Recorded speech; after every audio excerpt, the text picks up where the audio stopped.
Dubai के तेल के बिजनेस पर काला अंधेरा मंडराने लगा क्योंकि दुबई की ज़मीन में तेल का लेवल कम होना शुरू हो गया और शेखों को इस बात की परेशानी होनी शुरू हो गई। इसीलिए वो चाहते थे कि वो अपना इंफ्रास्ट्रक्चर ऑयल बिजनेस से कन्वर्ट करके टूरिज्म में प्रमोट करें, ताकि अगर तेल का बिजनेस ना भी रहा तो वो टूरिज्म से अरबों खरबों डॉलर्स कमा सकें। इसीलिए क्राउन प्रिंस मोहम्मद बिन राशिद अल मखदूम ने 14,000 करोड़ रुपयों का एक प्रोजेक्ट सोचा। उन्होंने अपनी सल्तनत को दुनिया भर के लोगों के लिए एक स्वर्ग बनाने का आदेश दिया।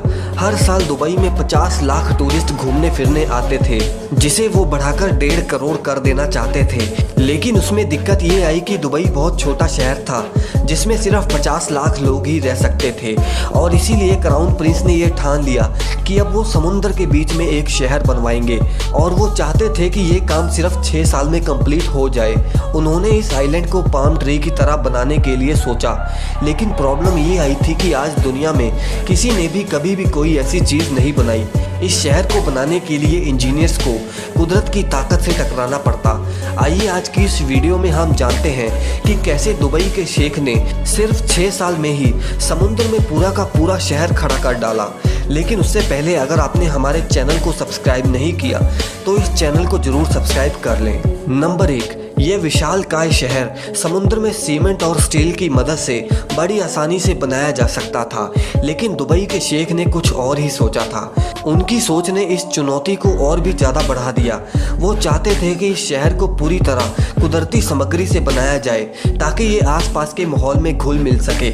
इस प्रोजेक्ट में इतनी रेत और इतनी चट्टान लगने वाली थी जितनी में तो दुनिया के चारों तरफ 2.5 मीटर दीवार बन सकती है। और इस प्रोजेक्ट को अंजाम देने के लिए दुबई ने दुनिया भर के खास इंजीनियर्स को हायर किया। नंबर 2, इंजीनियर्स को ये फिक्र थी कि सर्दियों में उत्तरी तूफान से आने वाली हवाएं और 2 मीटर ऊंची लहरें इस शहर पर वार जरूर करेंगी।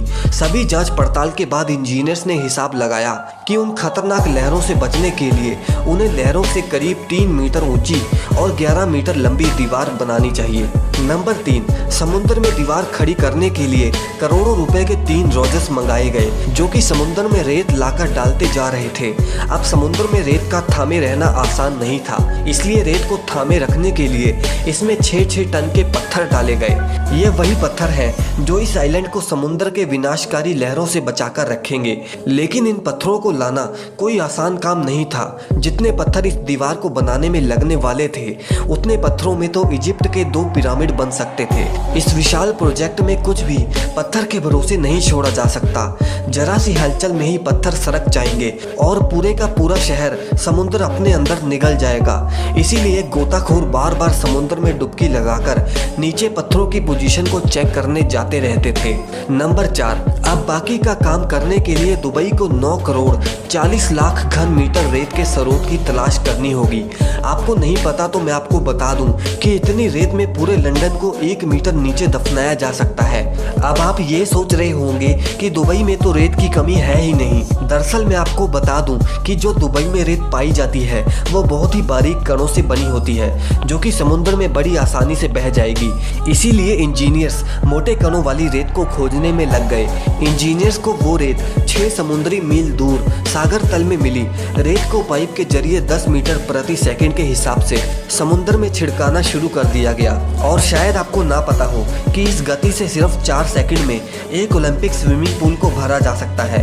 नंबर 5, अब काम तो ठीक तरह से चल ही रहा था, लेकिन इंजीनियर्स को शक था कि क्या उनका ये आइलैंड ठीक डिजाइन से बन रहा है। लेकिन दुबई के पास इस शक को दूर करने का उपाय 606 किलोमीटर ऊपर अंतरिक्ष में था।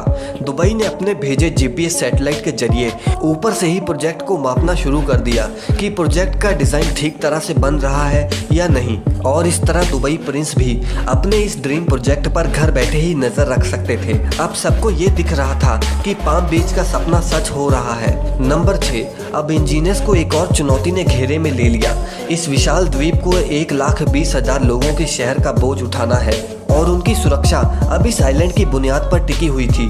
इस रेत के द्वीप को चट्टान जैसा ठोस होना चाहिए, लेकिन कैसे? और इसीलिए इंजीनियर्स रेत को सख्त करने के लिए उपाय ढूंढने में लग गए और काफ़ी रिसर्च के बाद इंजीनियर्स ने इसका भी हल ढूंढ निकाला। उन्होंने डिसाइड किया कि उन्हें 12 मीटर की गहराई तक रेत को सख्त करना होगा। उन्होंने वाइब्रो कंप्रेशन नाम के प्रोसेस का उपयोग किया। इसमें ड्रिल को जमीन में गहराई तक उतारा जाता है, फिर इस शाफ्ट की वाइब्रेशन से चारों तरफ की जमीन हिलती है और जमीन ठोस होती चली जाती है। इस प्रोसेस को करने के लिए 15 मशीनें लगातार 8 महीनों से ही ड्रिल करती जा रही हैं और ये काम जरूरी भी था क्योंकि 1,20,000 लोगों की जिंदगी का सवाल था। नंबर 7, अब प्रोजेक्ट तो खत्म होने की कगार पर था, लेकिन ऐसे प्रोजेक्ट्स में जब काम खत्म हो जाता है तभी कोई प्रॉब्लम जरूर खड़ी होती है। दरअसल उन्होंने देखा कि समुद्र का पानी योजना अनुसार द्वीप के चारों तरफ नहीं घूम रहा। लोगों ने इस आइलैंड के छोटे से हिस्से के लिए भी लाखों डॉलर्स खर्च किए थे और ठहरे हुए पानी को तो वो कतई बर्दाश्त नहीं करेंगे। इस समस्या का समाधान इंजीनियर्स को जल्द ही ढूंढना होगा। जब उन्होंने डिजाइन में फेरबदल करके देखा तो उन्हें इसका सोल्यूशन बड़ी आसानी से मिल गया। इसका सोल्यूशन इंजीनियर्स ने ये निकाला कि अगर वो दीवार में 2 छेद करेंगे तो उन होल्स में से ताज़ा पानी बहकर चारों तरफ फैल जाएगा और दूसरी तरफ भी ऐसा ही कुछ करना होगा ताकि वो पानी बाहर भी निकल सके। नंबर 8, अब जैसे जैसे प्रोजेक्ट को खत्म करने की डेडलाइन पास आती चली जा रही है, वैसे वैसे ही इंजीनियर्स अपने काम को अंजाम देने के लिए लगे हुए हैं। अब 12-12 घंटे काम करने वाले 40,000 एशिया के वर्कर्स को काम पर लगाया गया था। इन लोगों को 48 डिग्री की झुलसती गर्मी में काम करना था। इस प्रोजेक्ट में 51 अलग अलग कॉन्ट्रैक्टर्स होटल्स, बिल्डिंग्स, सीवेज, सड़कें वगैरह बनाने में जुटे हुए हैं। आपको ये बात हैरान कर देगी कि बिक्री शुरू होते ही पहले 3 दिनों में सारे के सारे मकान बिक गए। इनमें से सबसे महंगा मकान 12 लाख डॉलर्स का था। वक्त तेजी से निकल रहा था, लेकिन क्राउन प्रिंस ने सबको 2006 में आलीशान दुनिया देने का वादा किया है। इस 1.6 किलोमीटर इलाके में कम से कम 8,000 विला, 220 शॉपिंग मॉल्स और रेस्टोरेंट्स होंगे और भी खूबसूरत बिल्डिंग्स के लिए अलग से जगहें बनाई जाएंगी। और ऐसे ही इंजीनियर्स ने दिए गए वक्त में ही उन्हें ये आलीशान शहर बनाकर दे दिया। अगर आज ये शहर ना होता तो हो सकता था कि दुबई के पास आज इतना पैसा ना होता। वीडियो अगर पसंद आई तो इसे लाइक और शेयर जरूर करें और आगे आपको किस टॉपिक पर वीडियो देखनी है हमें कमेंट सेक्शन में जरूर बताएं और आगे भी ऐसी वीडियोस के लिए चैनल को सब्सक्राइब करना ना भूलें।